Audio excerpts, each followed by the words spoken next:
இலக்கிய நேயர்களுக்கு வணக்கம். நம்ம இலக்கிய சீரியல்ல இன்னைக்கு என்ன சுவாரஸ்யமா பார்க்க போறோம்னா, இந்த கௌதமோடைய சாபம் கண்டிப்பா சும்மா விடாதுங்க. இந்த கார்த்திக், அஞ்சலியும்.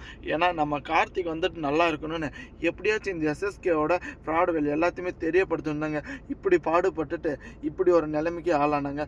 ஆனா இந்த கார்த்திக்கும் இந்த தக்ஷாயினியும் சேர்ந்து நம்ம கௌதமுக்கு இப்படி பெரிய ஒரு ஆப்பு வைப்பாங்கன்னு கொஞ்சம் கூட எதிர்பார்க்கலைங்க. ஏன்னா அந்த ஒரு 200 கோடி ரூபாய் ப்ராஜெக்ட்ல மொத்தமா கையெழுத்து போற அந்த ஒரு சந்தர்ப்பத்துல எல்லாருக்குமே தெரிஞ்ச தாங்க இந்த ஒரு உண்மை. அந்த ஒரு விஷயத்தில் டாக்குமெண்ட்டை மறைச்சி வச்சு நம்ம கௌதம் கிட்டேருந்து மறைமுகமாக கையெழுத்து வாங்கிட்டாங்க. ஆனால் வந்துட்டு இந்த பைரவி சொன்ன மாதிரி இவ்வளோ சீக்கிரம் வந்துட்டு இந்த ஒரு வீட்டை விட்டு நம்ம கௌதமையும் இலக்கியமாக வெளியேற்றவனு கொஞ்சம் கூட எதிர்பார்க்கலிங்க. கண்டிப்பாக இதுக்கு எல்லாத்துக்கும் வந்துட்டு ஒரு முடிவு தெரிஞ்சாகணும் அப்படின்றவங்க மறக்காமல் உங்கள் கருத்துக்களை கமெண்ட் பண்ணுங்கள். ஏன்னா நம்ம ஜானகம் வந்துட்டு ரொம்பவே மனசு கஷ்டப்பட்டுட்டு இருக்குங்க. எல்லாத்துக்கும் காரணம் இந்த பைரவி தான். ஏன்னா கோர்ட்டில் வந்துட்டு அந்த நம்ம கௌதமோட ஃப்ரெண்டு அந்த போலீஸ் சொல்கிறாங்க அவ்வளோ ஆணித்தன்மை கோர்ட்லேருந்து 3 நோட்டீஸ் வந்திருக்கும். அது வந்துட்டு யார் உங்களுக்கு மறைச்சது?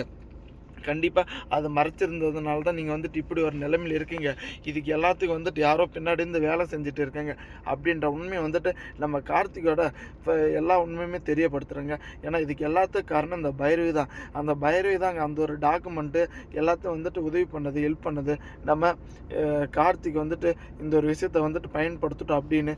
அதே சமயம் இந்த பைரவி தாங்க அந்த ஒரு 3 நோட்டீஸுமே வந்துட்டு மறைமுகமாக எடுத்து வச்சது. நம்ம இலக்கியாவோட கண்ணுக்கு தெரியக்கூடாது. இலக்கியாவுக்கு மட்டும் அந்த ஒரு ஃபைல் வந்துட்டு போச்சுனவா கண்டிப்பாக வந்துட்டு நம்மளை ஒரு முட்டாள்தனமான காரியத்தில் இறக்கிடுவாங்க. கண்டிப்பாக இந்த ஒரு டாக்குமெண்ட்டாக இருக்கட்டும், இந்த ஒரு ஃபைலாக இருக்கட்டும், அந்த ஒரு நோட்டீஸாக இருக்கட்டும், எதுவுமே இலக்கியோட கண்ணுக்கு போகாமல் இருந்தாவா கண்டிப்பாக இவங்களை வந்துட்டு ஈஸியாக வீட்டை விட்டு வெளியேற்றலாம் அப்படின்ற நோக்கத்தில் இப்படி ஒரு காரியத்தை பண்ணியிருக்காங்க. உப்பு செஞ்சவன் யாராக இருந்தாலும், கண்டிப்பாக தப்பு செஞ்சவன் யாராக இருந்தாலும் தண்டனை அனுபவிச்சு தான் அவனுங்க. இதுக்கான தண்டனையை கூடிய சீக்கிரத்தில் அவங்க எல்லாருமே அனுபவிக்கணுங்க. ஏன்னா வீட்டை விட்டு வெளியே போகிற தருணத்தில் வீட்டில் இருந்து எதுவுமே எடுத்துகிட்டு போகக்கூடாது. உங்கள்கிட்ட இருக்கிற பணம், நகை எல்லாமே வந்துட்டுங்க கழுத்து வச்சுட்டு போங்க அப்படின்னு இவ்வளோ கீழ்த்தரமாக நம்ம அஞ்சலி இருந்துக்கிட்டு எல்லார் மத்தியில் பேசிட்டு இருக்காங்க. தேங்க்ஸ் ஃபார் வாட்சிங். இலக்கிய நேயர்களுக்கு மறக்காமல் நம்ம சேனலுக்கு புதுசு வந்திருந்தால் சப்ஸ்கிரைப் பண்ணிட்டு பில்லை கல்ல தட்டிக்கோங்க.